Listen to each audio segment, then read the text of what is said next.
sa pinakakamangha-manghang paraan, dadaling ka ng Diyos sa dapat mong marating para sa iyo at para sa pamilya mo. Sa pinakakamangha-manghang paraan, dadali ng Diyos ang relasyon mo sa dapat niyang marating.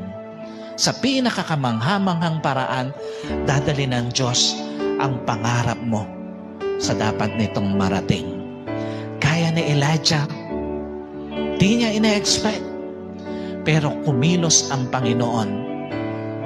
Hindi niya nakikita, pero gumawa ang Panginoon.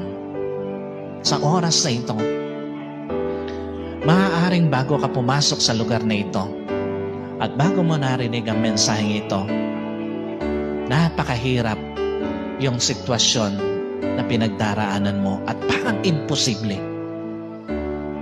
Pero maniwala ka, walang imposible sa Diyos.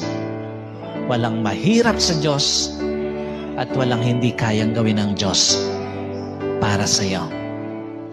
Gagamit siya ng mga kamangha-manghang bagay para iparana sa iyo at ipakita sa iyo na anak, kaya kong magpadala ng himala sa iyo at sa pamilya.